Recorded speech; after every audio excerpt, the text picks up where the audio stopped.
Right then, so a quick walk around video for an absolutely beautiful Lexus. This is an NX300 Premier hybrid model, of course.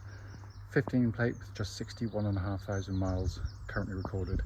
Wonderful service history, fitted with some lovely options actually. You can see the side steps there. It's also got the front and rear lower bumper extensions, all of which just give it a more substantial hunkered down look. This is my personal car, which I'm afraid is now up for sale. I really do hate having to sell this, which I'll explain more of in the walk around video, so the road test part of the video. But it is lovely. Front of the car, really handsome design, really clean, no lights and lens cracks in the lights there or lenses. Bonnet, can't see any obvious sand chips anywhere. Near side, lovely and smooth in the panels, no obvious indentations there at all. Alloys generally very good. It really is exceptionally clean. Come in the back of the car, so it's just that little bit of silver trim at the bottom, just gives it a whole different stance. It's really weird, but it really works. I've literally just washed this off. It's not been polished. It's very, very, very clean. Offside, again, beautifully smooth in the panel work there. I'm scuttling around because it's just starting to drizzle a bit, so I don't want it to get too wet on the car. There's nothing to really point out. I mean, there's going to be a blemish somewhere, but crikey me, you have to look incredibly hard to find anything. Coming to the back now. Beautifully clean leather seats. They look as though they've hardly ever been sat on. Kept wonderfully, wonderfully well. And then on the front of the passenger side, again, lovely and clean. Footwell areas. There's a full set of rubberized Lexus mats in the car, which I always like to see. I prefer those to the carpeted ones personally, just because they keep the carpeted area much nicer. And coming on the driver's side, again, lovely and clean. Footwell areas again, really clean. The driver's seat shows hardly anywhere at all. Inside the car now, engine's running, so dashboard can be seen illuminated. What a stunning interior it is. Sat nav, you can see working exactly as it should there. And in the Premier models, you get this wonderful camera setup where you get the rear camera and aerial view as well. But it is a stunning interior. Just to quickly show you that, 61,516 miles, and there are no warning lights on the dashboard at all. Finally, just to show you, owner's manual pack and lock and wheel nut key, all here and present with the car. Right then, this is a quick road test video, and this is for a Lexus NX300 hybrid, and it's the Premier model. Car's registered VU15MKC, with a mileage of 61,509 miles recorded. The reason we do all of our videos, and especially actually this road test section, is to ensure that if anyone's online looking at any of the cars we're advertising, they get to see the very car in the adverts in operation. We also do it on these very quiet country roads. It's a beautiful part of Gloucestershire, and this actually forms part of the road test route we take our customers on. And the hope is, of course, it'd be representative of what you'd feel yourself should you be offered a test drive in the car. So coming to the car, as you'll know from the walk around video, a car I know very well because it's mine. It's one I use day in, day out, and absolutely love the vehicle. The only reason, and it is completely true unfortunately, which I don't think I mentioned in the walk around section, is I've got a rather bad foot which is awaiting an operation, and it's nerve damage, and the angle of my foot on the throttle pedal in this car means it goes very numb after about half an hour's driving, which is an absolute shame. Because I've had 2 or 3 of them before, never ever had any problems, but my foot's got a lot worse. So that's my little sob story over and done with. Anyway, coming to the car, wonderful service history, fully serviced by Lexus, right up to the one we've just done. It just drives absolutely beautifully. They always do. Just press the power button, it kind of whirs silently into life via the hybrid system.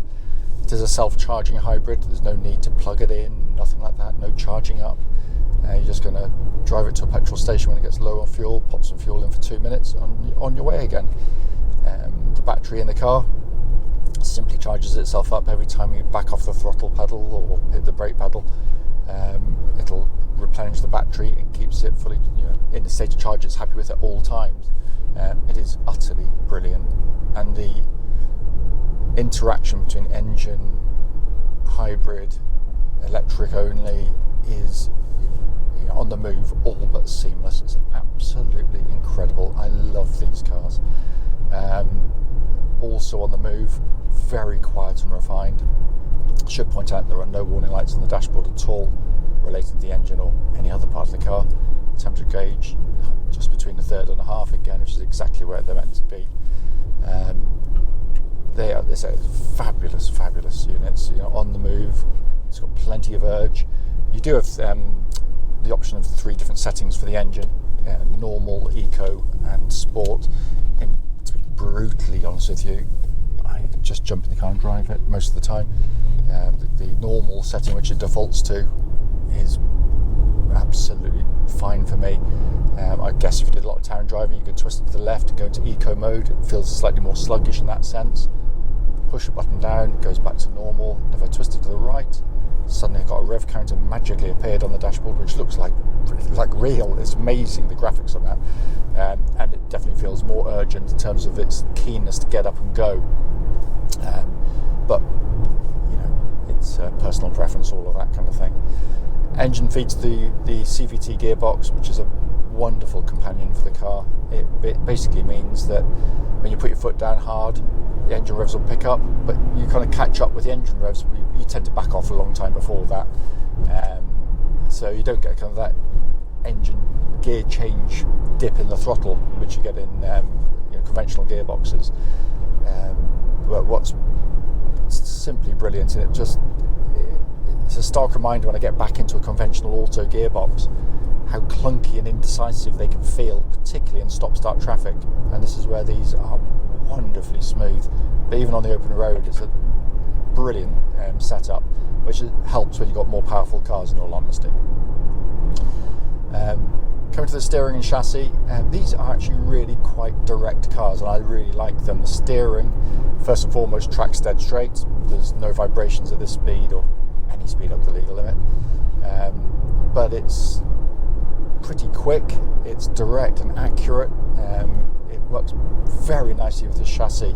It's got a really sort of good front end on the vehicle, which I really like on cars, very positive. So you can go through corners more confidently than, let's say, can cars which are more sort of softly sprung or have a sort of slightly slower steering setup. But it's very nicely done. You always feel very confident, never feels nervous in any way on the road. And the chassis itself, first of all, horrible section of road there. There's absolutely no rattles, clonks, anything from underneath the vehicle.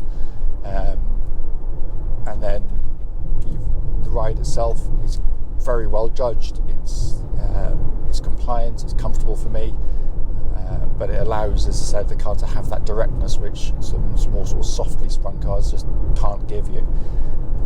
Brakes on the car are fantastic, even though they're kind of regenerative, I can't say it, you know what I mean, brakes.